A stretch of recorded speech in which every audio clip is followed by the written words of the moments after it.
Okay, hi everybody. Welcome to the second session of Women's Wednesday. Today we have Amy Young with us and Raquel Caesar. She's representing Citizens Against Rape.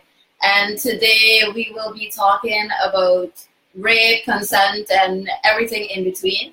We wanted to start out talking about this incident at the Mayor and Cities Council where somebody was fired for reporting a rape. And I think Raquel is the one who knows more about this, so I will let her talk to you.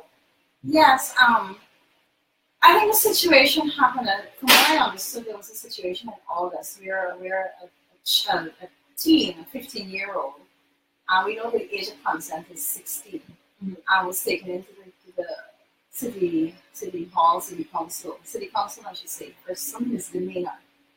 And it seems he was asked to perform an act on one of the officers. Another officer apparently saw the act and reported it the next day because that was his senior officer, so you can't report a rape to the rapist. But what I understand is they were both fired yesterday. It was reported to the police. I understand maybe the officer who performed the act was arrested. So I'm really keen to find out where that is going, because I think that's a really good that's the case. But the concern is the person who would have been also fired because he reported the act. And I think this is really important for us to have these discussions. And there are many abuses to children. There are many abuses even to adults. And people are not reporting because, first of all, when people get raped or it's within their family, they're ashamed. Yeah. There's a lot of shame surrounding it. And in a case of this in the office, some people may not want to lose their job. In a case that shows clearly here is people may not happy to Diwali, everybody. Yeah, you guys hearing all this noise, just going off left and center. In a case like this, where this person has lost their job, would actually make it difficult for other people to report. Yeah. He wasn't following procedures. I don't know. Rape should not be a normal thing in an office. So I don't know how many offices have a specific protocol to follow when you have a rape. So they were saying that they don't have a protocol? He didn't report it properly. He didn't write it down. He didn't this. This is a very sensitive issue when it comes to rape. Sometimes, even for sexual harassment in an office, sometimes you don't know who to report it to in your office. In a case of sexual harassment, sometimes you're afraid to even go to the HR. You might want to actually confide in somebody that you trust more, because sometimes you don't know if the HR will go and report it to the person who might be your supervisor who is harassing you and how they will deal with it. Because if you're accusing, if it's your boss is sexually harassed you, at some point you have to confront it. So it's worse in a case for me if it's a rape. Who do you go to? How do you address it and so on? So it's not a normal situation. So I think the mayor and the town clerk needs to deal with this in a much more sensitive way. Yeah, when we start punishing people for speaking out against rape, then we send in a very, very dangerous message. Because we already have high incidents where rape is just not reported because people feel they will either not be believed or they feel that they will be punished. And this is a clear example of people being punished for talking out about rape. So we really gotta. I don't know what exactly is going on with the mayor city council, but this is definitely not the way in which you handle rape and rape allegations and stuff like that. That's not the way you do it. And especially one on youth. Like how are young people and youth are supposed to trust people in, authority if this is what's going to happen to them, and also if the people that are supposed to be speaking out to help them are fired when they're trying to get justice for them. Yeah. Even in this case, I think we live in a homophobic society, clearly. But in this particular case, some of the comments that you hear when even you have homosexual rape, you hear some very strange comments. Even myself, people on my Facebook, you're promoting homosexuality and so on, and this homosexual dude and so on. But in this case, the child, the teen, is 15 years old. And even if he said, okay, it's statutory rape under the act, the sexual offences act. Because he can't give consent. He can't give consent at 15. The age for consent is 16. And everything is wrong about that situation in City Hall. Firstly, it's in the constabulary. But in City Hall, we statutory. Yeah, remember we actually got like a counselor accused of raping somebody. They're actually sitting on the council staff. And they were defended by a minister who was responsible for social protection. And I think so their history with rape and rape allegations is very troubling. Yeah. Yes, and I think we really need as a society to look at how we're protecting our children, how we're protecting rape victims. We have a rape culture. It's not only Guyana. It's not only Guyana. One in three women. People who don't understand what rape culture is. Yes. Let's talk about that for a bit. And I just love how these clips just keep coming in to liven up the conversation a bit. Yeah, so rape culture, people don't understand what we mean when we say it like that. What would you say is rape culture? So from what I get from rape culture is, the first thing about it is that I think people don't take rape as seriously as they should. And I think that they don't necessarily help the situation unfortunately, when I see an article posted about someone being raped, the first thing I see, and mostly mainly from women, is she was drunk. Why did she go there? She should know better to go and hang out with this boy. Why was she wearing that skirt? You know, it doesn't matter if you're walking naked on the road. That it's your body, and no one has the right to touch you, say anything to you, put their hand on you and stuff. So I think that's the main problem, is that people don't. I don't think they take assault seriously enough. And often the victim is the one that is abused. They end up blaming the victim. I mean, look at the Bill Cosby situation. Look at a number of high-profile persons accused of rape who ends up being brutalized in the media. Victim ends up being brutalized again and again from it. And that's why many women not only women get raped, men get raped. Many rape victims go to court. Our conviction level in Guyana is very low for rape. A study done by the Guyana Human Rights Association showed it was like 1% conviction rate.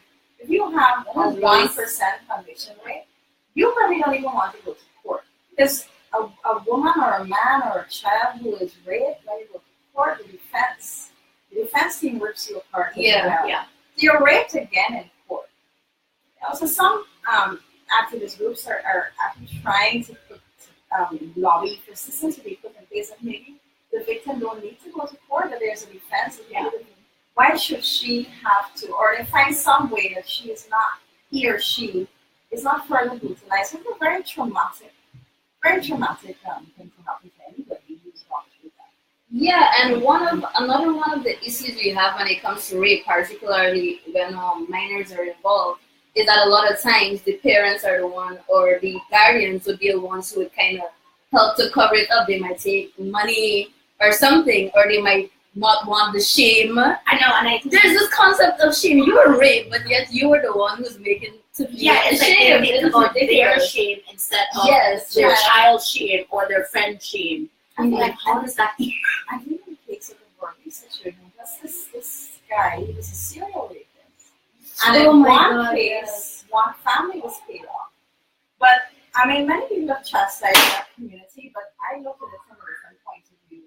I saw a photo with him in a police cap, and that sent a strong and powerful message. He had a police cap.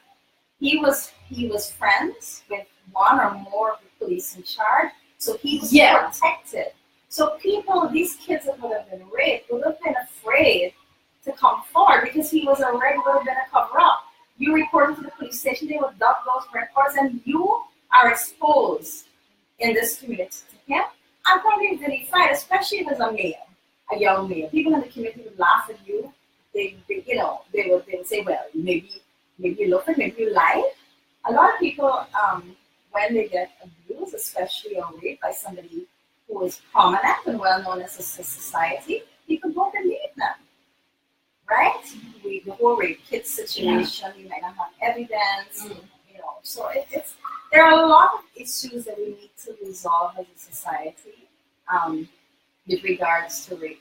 I was wondering about that incident in Burpees because I found it so strange. I found it strange. That after report after report, yet it said that he would go away for a month or two and then he'd come back in the village. Yeah. And I was like, so if you have all these reports, then why are they not being looked at? And now what Raquel said makes absolute sense. He has friends in the police. Excuses were that every time they went to look for him, he would have been gone.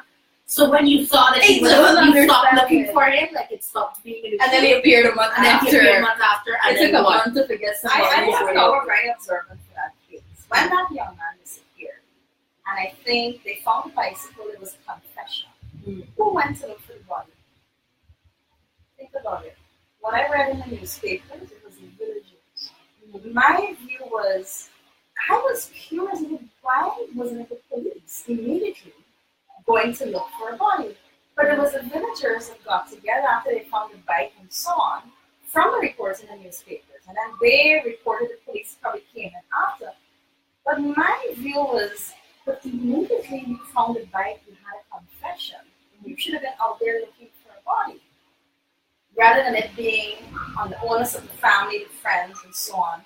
Yes, they go and look too, but I read it and I was very troubled actually with that. Maybe I'm being too harsh.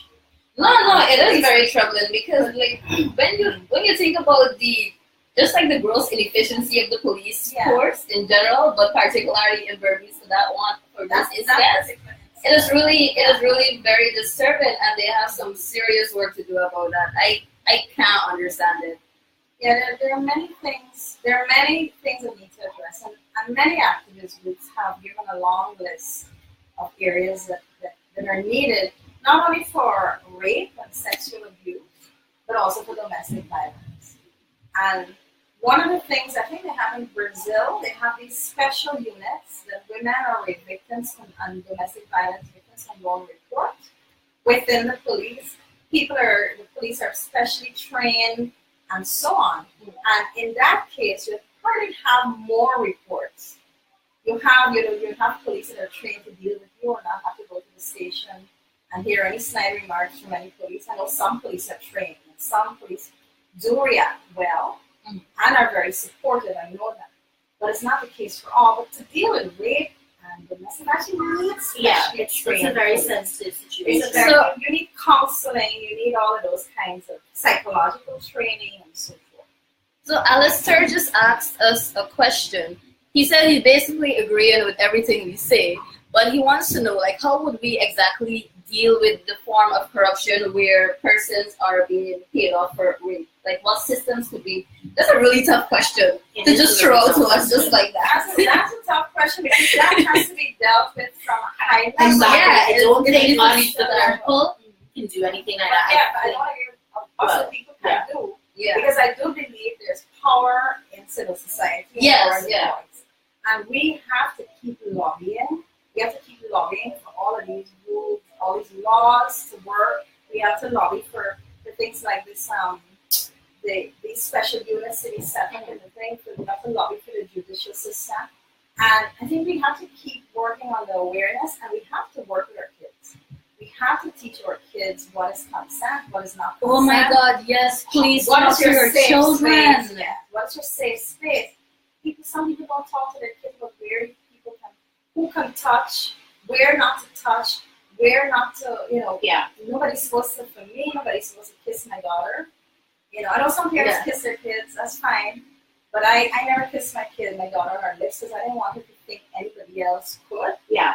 So I don't know, that's really a personal thing. But since my baby was 2, I, kind of never let her out of my sight, but I started teaching her about where people mustn't touch and so on. Only certain people could bathe her. So myself, her father, her sister, my babysitter, her grandmother. And in fact, one time she went to one of her grandparents and she refused. She was 4 years old. She refused to let that grandparent bathe her because she was not one of the assigned persons, right? So there are things like that. We need to talk to our kids. There's this, I don't know, I feel like Caribbean people in general are weird when it comes to talking about their kids about sex and sexuality and all these things. I, for instance, never had a talk. All my information came from books like, and then your friends. And your friends who were as misinformed as I was. Television, I was lucky. My parents spoke to us. But then I realized that we were very unique growing up because I realized a lot of my parents do that. Yeah. All in our family. And my dad gave us all these books. What a Young Man Should Know About Sex. These were religious books, you know. Seven-Day Adventist book. What a Young Man Should Know About Sex. What a Young Woman Should Know About Sex. I talked about dating and talked about reproductive part, even showing how a baby was born. And, we need to have these conversations with children because, like, when they go through their lives now and they're not given this information, then we're just kind of setting them up to fail. Yeah. Because a child may not necessarily know, well, as Raquel said, where somebody should not touch them and stuff like that. So we need to talk about them. We need to have these conversations. We can't just expect them to go through and learn things on their own. That is very dangerous. Yeah, it is very dangerous. I think that's a very good point you brought up there. I want to go into this whole thing about the rapist. More than likely, over 80% of the time, will not be a stranger. It will be somebody you love and trust who's in your home. So for kids, in terms of especially pedophiles, they groom kids. Mm-hmm. They get them to trust, and I do remember Oprah, who was herself sexually abused, said one time, abuse don't always feels bad. If somebody goes to a child and touches certain parts of the child will feel nice, right? It may feel nice to the child, so the child may be confused. But then if it feels wrong to the child, the abuser might say, well, don't you tell anybody, I will kill your daddy, I will kill your mommy. Yeah. And so there's a whole spectrum of things that we have to look at. It's not just this person coming and attack you and rape you and so on. They start with trusting first, like they'll, take you for ice cream or let's go and let's go out and just for a little bit here, and then you start to trust the person and you think that, well, they can never do anything like that to you. That's my uncle or that's my dad's friend or whatever. And children are so trusting already, they don't know about this world. They don't think anything bad can happen, so they don't know what's going on. So I think that we also need to talk to not only our girls and little boys that, what consent is, but talk to their kids about, if someone says no, or, not to, bully people or what you can and cannot do with somebody. Even if somebody says yes and it changes it to no. Yeah, that's still, you are allowed to change your mind. Yeah. Not because you said, okay, I want to do this now, it doesn't mean you still want to do it a minute afterwards. You have the right to change your mind. Exactly. Any part of the time you decide you can be naked on a bed, sprawled open, and you can change your mind. You don't know. And the guy can take care of himself if he needs to. Yeah. So masturbation helps. Yes. I tail over there. Now that's a very important point because often you hear of a woman getting raped, like a big football star. They had this thing with this basketball star a few years ago. I said, like, what was she doing in his room? Yeah. And of course, that's a form of blaming. That's a part of rape culture. You know how these girls are. And look how much money he has. Of course, she did it for, things like that, for the money or because of his status. Or who would say no to him? Or, of course, my favorite one is he doesn't need to rape a girl. He's, this big basketball star. He's this millionaire. He doesn't need to do that to anybody. He can get any girl he wants. Yeah, but a lot of times they realize it's not necessarily about who you can get or what influence you have because it's about power. Yeah. Rape is about exacting that power in somebody, and that's what it's about. But you really need to start having these conversations, particularly with your children. This morning, like I had a very kind of weird episode. I was coming down in the bus on my way here with Atina, and then she's like, "Mommy, you know what my grandfather did to me when I was little?" She says weird things all the time, right? So I instantly, my heart was like, "Wait, what? What did he do?" And she's like, "Oh, he gave me some cool thing to drink." I was like, yeah, it really, really affected me because, as Raquel said, it's the people who are closest to us that do these things. And why it also affected me was because while I was not raped, my father did sexually harass me, he did touch me. So it really, really affected me when she said something like that. And I remember when I told my family about this, when I finally told them about it, there were those who was like, "Oh, why would you do that? He's your daughter. You're his daughter." So it was all that kind of misinterpreted. Yeah. Yes. Believe me, I could not misinterpret that. No, but it's happened to friends of mine as well. Friends of mine who have been, molested by others. cousins, and other areas that they break. Mm-hmm. So even if you trust somebody, you need to be careful when you're going out and leaving your drinks alone. If it might be a friend you're not even interested in sex. Yeah. And the next thing you know, you're in his bed. And it's been happening. Those things happen. That has happened to several people. Accepting drinks from people that you don't necessarily know. Just accepting drinks on the board. I think you. Just don't drink from it. Exactly. If you leave a drink at a table, you come back, don't use it. Yeah, that is very important. I always try to keep my drink with me. It goes everywhere. It goes in the bathroom. It goes everywhere I go. Yeah. I try to drink as quickly as possible. I think the kids are making a lot of noise in the background. It's our other friend Ramona. She's finally here. And we all got lost. It was so hard to find. And there's a big tree on the door. That was the worst part. There's a portrait tree on the door? There's a portrait tree on the door. That's what got me. That's what I saw to make me say stop. Okay. I was actually circling around the entire neighborhood trying to find out. I knew where the street was.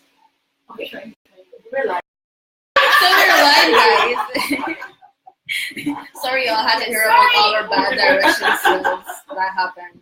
Yeah, so Ramona, we were talking about rape culture and about how it's important to teach our kids about these things. Yeah. Oh, something we haven't touched on all this time is we passed on it briefly, but not really looked at it, is the issue of consent. Yeah. Now, I don't know why it's so hard for some people to understand consent. It is literally so easy. All you have to do, if somebody says no, you back off. That is all there is to it. They can change their minds at any point. We discussed this earlier. They can be naked on a bed with you. They feel like they're no longer comfortable. It is their choice to leave, and you need to respect that. And man or woman. Man or woman. It doesn't matter. This goes across everything. Everything. And you should also teach your kids about consent. Like, I saw my friend did this really cute thing the other day with her child, where the child wanted somebody to play with them, so they were like pulling them to play, and they're like, no, they do not want to play with you, leave them alone. Yeah, and we need to start teaching them these things early, because they're the ones who grow up, and they're the ones who kind of buy into these same ideas we have existing right now. So it's really important that we talk to them about this. The other thing I see is that, and I'm sure all of us, when we were little, but I see people saying that when you're little and your mom or dad tells you, go and hug your uncle, or go and hug your aunt. And you're like, no, I don't want to. And they're like, come on, no, go and do it. And you're like, no, I don't want to. And it's not even a relative, it's just your parents want to. Yeah, I mean, that's the thing. Like, if they don't want to, they don't want to. That's a good thing for them to know at an early age. Yeah. Don't push them to do something they don't want to do. Yeah, exactly. As well.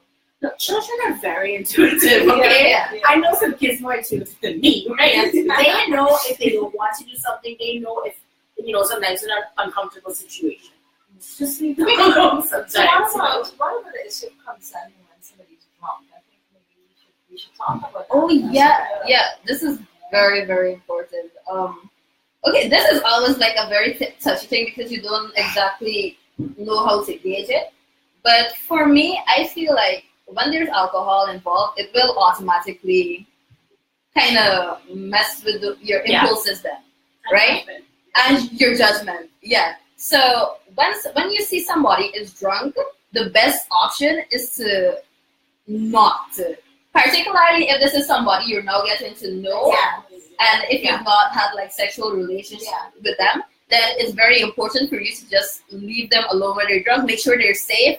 Make sure they get home. Try to take care of them, because if you're drunk also, you would want somebody to take care of you the same way and not have somebody victimize you, right? So it's very important that if you know somebody is drunk, don't try to engage in sexual relationship with them unless they themselves, before they get even drunk, tell you, okay, I can have sex with you later. I will have sex with you later. You want to gauge it because how they are before the vodkas and rum starts before, like were they, flirty before?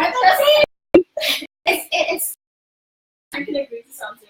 once you're sort of sober. Yeah, and then after you can still change your mind. Oh, yeah, you can still change your mind when you're drunk, right. even if you wanted it when you were sober. Okay, let's make that very clear. Yeah. Because things might progress along, especially if you don't know the person, and might be things you observe that you don't want to be with this person anymore. And then they would think that, oh, this person's drunk. Well, I can be myself instead of keeping up this facility. Exactly. And unfortunately, some people see drunk people and think easy prey, and how, okay, that's going to be easier. Let's just do that. And it's sad. It's really sad. So, sorry. Sorry. Okay. I was just saying that I remember in high school, like, after classes or a really bad day, you can go grab a beer. But it's not endorsed. But different show. It does happen, right? I remember, thankfully I had good friends, so you didn't have to worry about getting home and that kind of stuff. But there are schoolgirls who might, or boys, who might actually go and, let's say, peer pressure, that sort of stuff. And then they might feel that, oh, well, I need to do this to stay in the crowd or stay with my friends. And they might not want to do something. You have every right to say no. You're not obligated to get. Do not fall into peer pressure, guys. Peer pressure is bad. So just keep a level head. Try to make your own decisions and make sure people follow your decisions. Okay. And I was saying that Don Singh was making he threw out a few things here. And the first is that we live in a chauvinistic society, so men feel entitled to women. So if they see other things that tell you on the street. That's one of the points he makes about catcalling. People don't think that catcalling is harassment, but I can't go down the street without knowing for certain that somebody will get on my nerves. Yeah. Because every single day I walk the street, somebody has something to say to me. Because apparently we should like it. Yeah, we should like it. I don't want people. I don't want people to sexualize me on the road. Like I have resorted over the years. I've resorted to wear like really baggy clothes sometimes. I had that feeling. Yeah, I wear really baggy clothes so people would leave me alone, but still they did not, because it's not about the way you dress. It's about just this kind of warped sense of entitlement they have in their head that they feel they need to tell you something. And the worst part is, I think, for girls in government offices or even hospitals, one of the worst ways in hospitals. I'm worried. I'm literally coming out. And it's either relatives, even down to the security guard, or taxi drivers, and they would have the nastiest things to tell you. I was coming to GRE biology, and I was literally running around doing paperwork, and I looked horrible. No makeup, hair frizzy because the place was hot, and cargo pants, and an old baggy t-shirt. And the taxi driver comes up to my ears and walking and whisper, something about I love you, or come let me help you baby, or something. And I clearly didn't make any contact or nothing to say. I was just walking out to my car. I think the thing also is that they don't realize how it sounds to the person that they think that it's good. Like you should feel nice that I'm taking my time to tell you how desirable you are to me. Yeah. I think we need to have a whole show on that. I think we need to have a discussion. I did a role play on the catcalling thing. Some of my friends, Pauline and Jessica, we went to talk to the kids, and when we walked in, we heard a kid go, psst. So we decided, okay, we're doing an exercise, and we have the boys pretend they were girls, 3 boys and 3 girls, and I made the girls, I said, you just tell them what you hear in the streets. And we asked them how they felt after. One of the boys said, oh my gosh, I really felt violated. And then what? And in the role play, I noticed one of the girls was touching, grabbing one of the boys. And apparently that is something that's happening now. A friend of mine apparently in high school. Yes, apparently they're touching. And they grab. And it's never happened in my day. What? So it's gone up another level. Maybe we need to have that discussion. But on the level of foreigners, my husband have had foreigners, and I have had foreign friends come here. And some of the things they hear in the streets, they're not used to it. So it also can have a direct impact on our tourism. Guyanese women, Caribbean women might know how to deal with it. It's not like, this is not like these men telling you, good morning, how are you? Exactly. It's not. But it's when they get to the point, whoa, look what you take up in front of. I just want my God, yes. I'm sorry, Mel, I'm sure I'm listening. But this is the reality. Look at that. I heard at 13. Watch the bicycle seat between you, beg, I'd love to. Oh my God. I remember it so well. I'm still. No, that's the thing. Is like we go through it every day. Yeah. And these things. Sorry, we go through it every day. But when You hear her say it. You guys. You cringe. Even though you know this is gonna happen, you hear her, you cringe that, oh my gosh, someone said that to you at 13. I'm way older now, and it's still in my head. So, it's very annoying and it's disrespectful.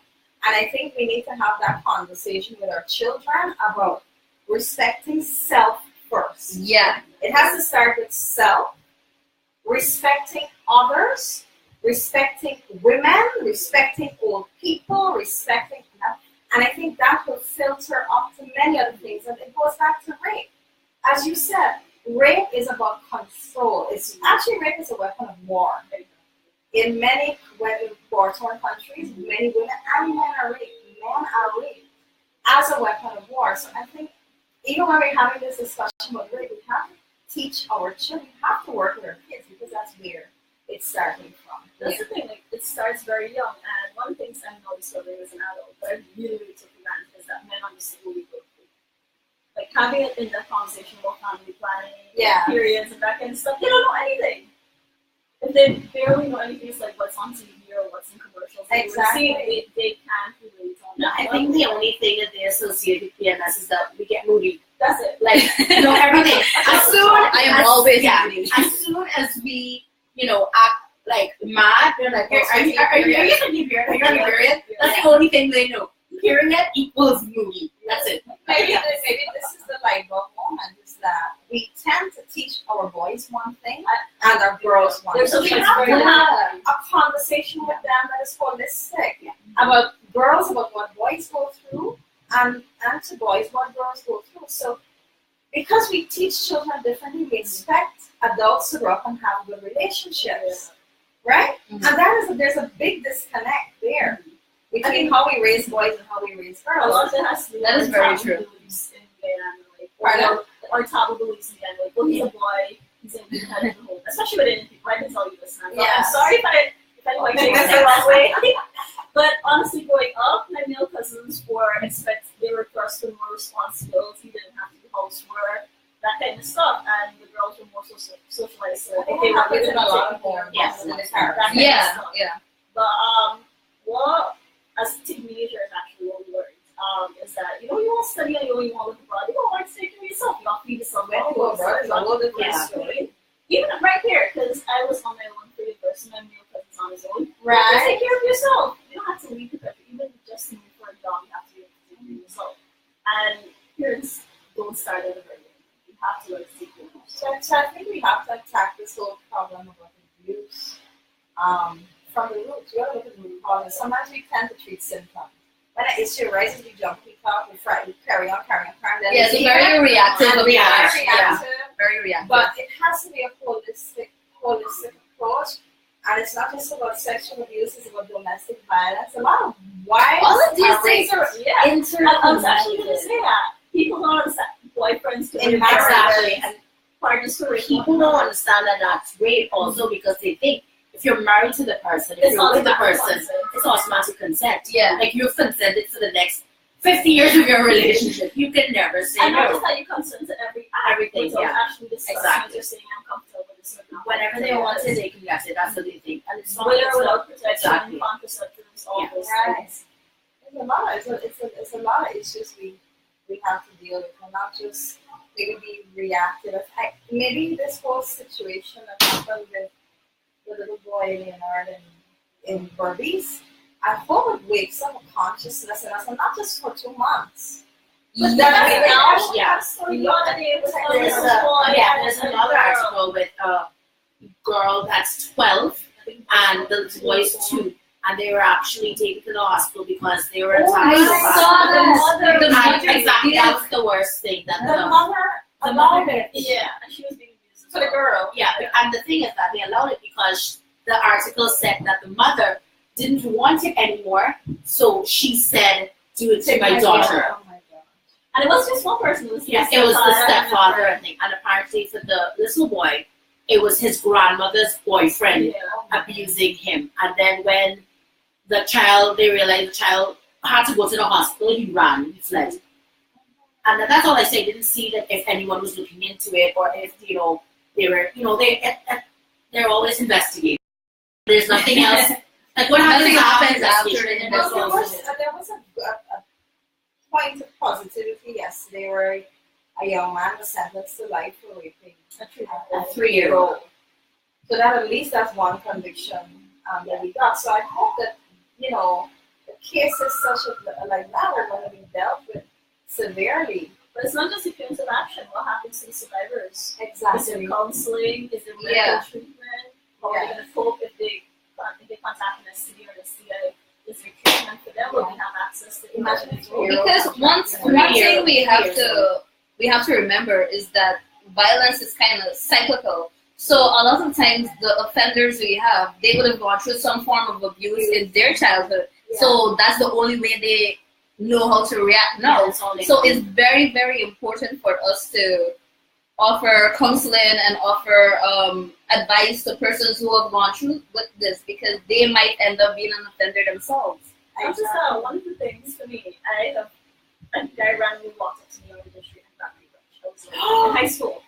I That remember happened to sharing me this one recently. time. Not my crush. He just slapped my ass and walked What into was that? school in my Not uniform, kind of and a man just passes and smacks me. I did not know how to deal with this. I was 13. I was so scared. I just kept walking. But other things too.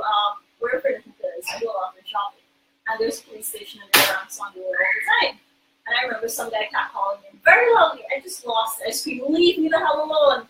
Police officers there grinning and not doing anything. Exactly. Say. I don't feel Yeah, like I'm reporting anything. The thing is that I have seen Police a lot themselves. of exactly Exactly. that women are walking on the road and they will stop their truck or their car or their van and tell the same woman, you know, you want to ride here or go in the car, or were you going to sweetness? No, son, I come in this car. Oh my Things god, like that. that reminds me, like one time I was on the road. I had on like short pants and like a crop top or something.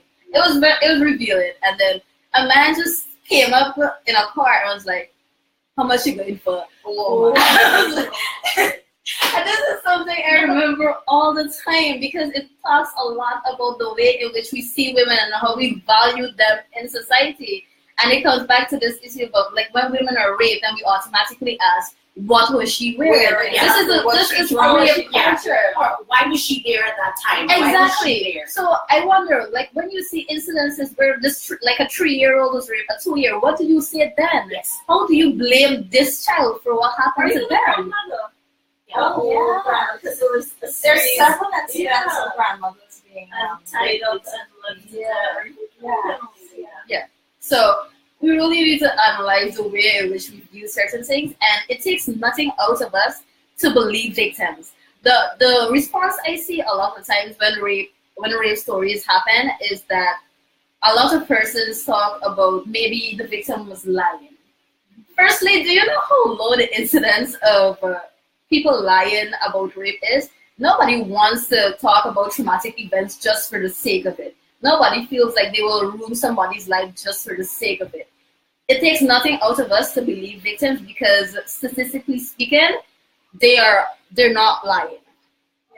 No, but it does happen. There are cases that It does happen, but that's where but you need to properly investigate it and not jump to conclusions, because that's what they do. As soon as they see, like, I don't know if you remember, there was an incident. They take where, one incident where they happen and say that this always happens. That's not the case. Because they had an incident where it was like maybe a 15 or 16-year-old girl, and they were like some army officials. I don't know if you guys remember. There's a high incidence of Right? rape. And I remember seeing the article, and then the first thing is like, why she went in the first place? Why is she hanging out with somebody older than her? Why did she go? Like, blaming. always, So it's always the same. this man had posted on, well, not on the article, he posted on Facebook that I'm not sure if it was the army or the police, but he heard an American lady screaming because they were either beating her or raping her, and everyone was scared to go and investigate. The other Those thing- are remote areas. Yeah. Who's gonna do anything Exactly. about it? And the other thing was the same, this is why letter, Archibald. They Yeah. said that the neighbors heard screams Yeah. coming That out was of worrying. things that you was know worrying. this man is a sexual offender, and you hear screams coming out of his house, and you didn't think anything serious was happening? You didn't think to go outside and say, you know, I hear screams coming from this house. You know what that man is doing? You couldn't seem to be bothered.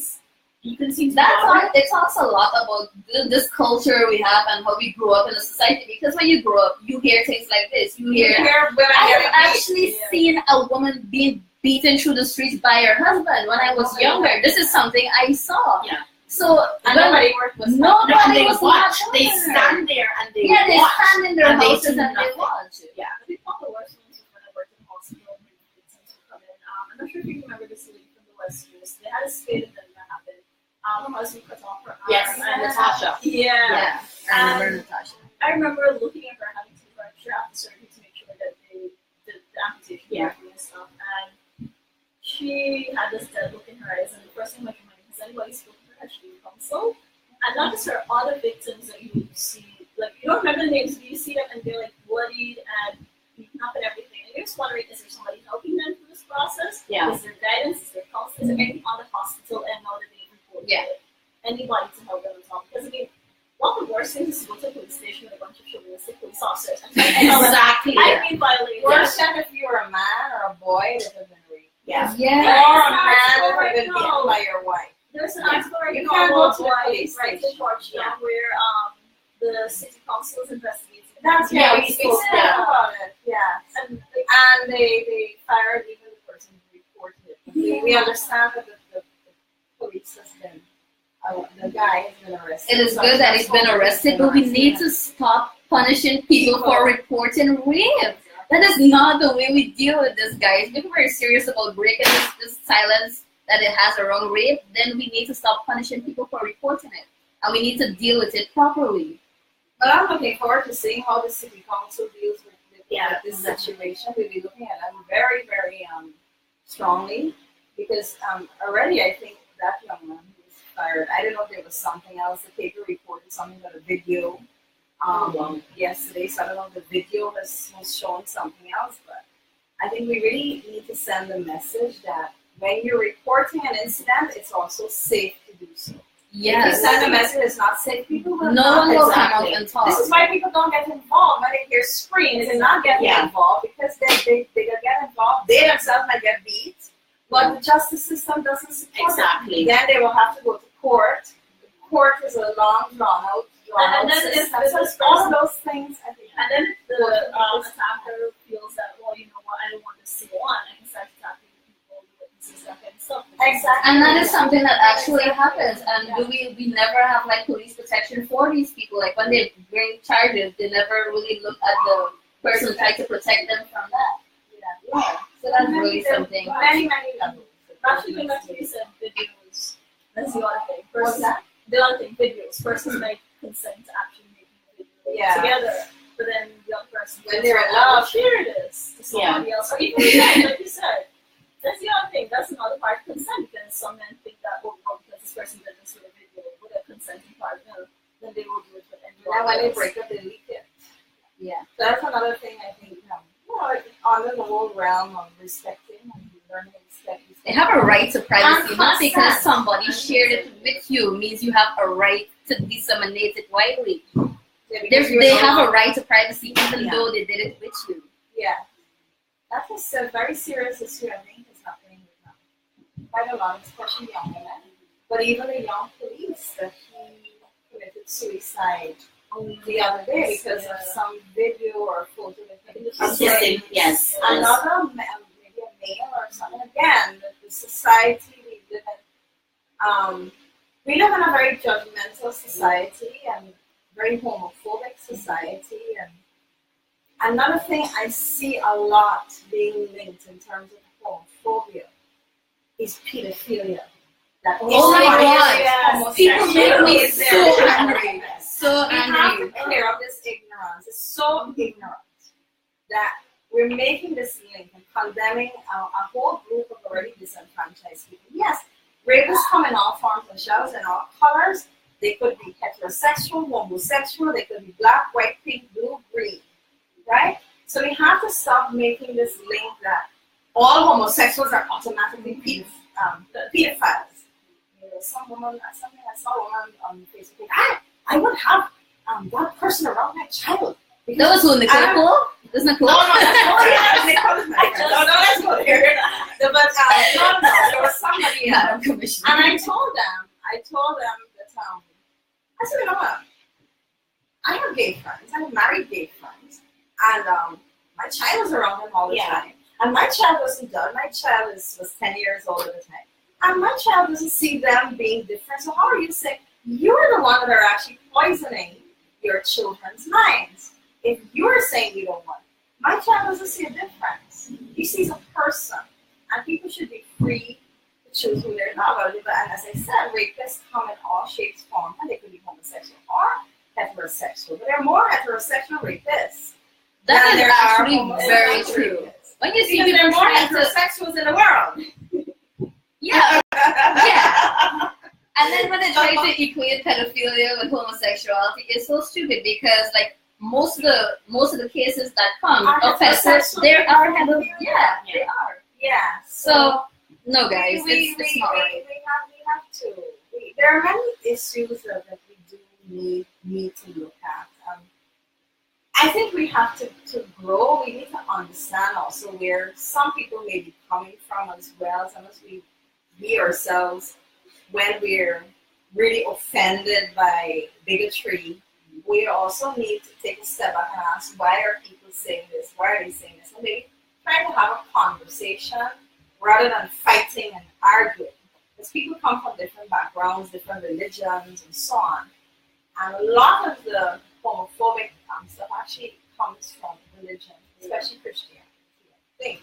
Don't think not only Christianity, maybe there's Islam as well, but the fact is that many people who are homosexuals also are religious. And they're, in one form or another. So who are we to judge? It's up to God. If you believe in God, for God to make that judgment, then we just need to be kind to each other, support each other, and support our children and protect our children. Don Singh said to tell Nicole that. Okay, guys. Well, this has been really fun. It's been a really informative thing. I learned a lot of stuff today from you guys. And thank you all for tuning in with us and sharing your ideas. Could I share one more Yes, thing? go right ahead.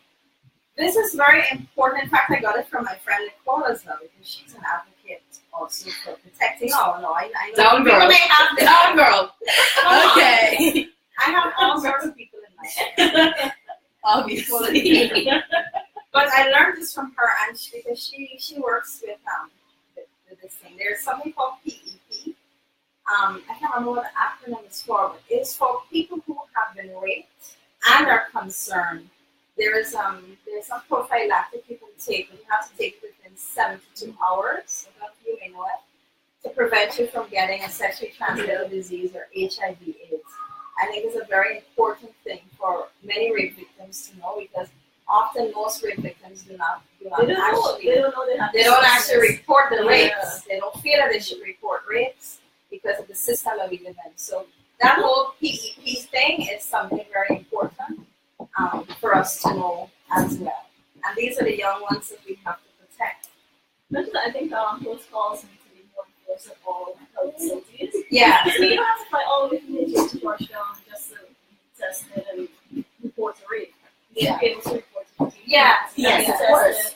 And have all of your medical necessities available. And persons trained to deal with it. Exactly. And the other thing too is that women should know that abortions are legal in Guyana. Yes. In every form, they're legal. Very, very legal. So if you get the only thing keeping us back is the stigma. We need to break out that. Yeah. You should also really have access to medication in case you're pregnant from rape. Yeah. It's legal. Yeah. Ask for that. There's nothing wrong with Yeah. Very nice. Okay, so thanks again for tuning in. That was just Tina saying hi. Thank you. See you guys next Wednesday.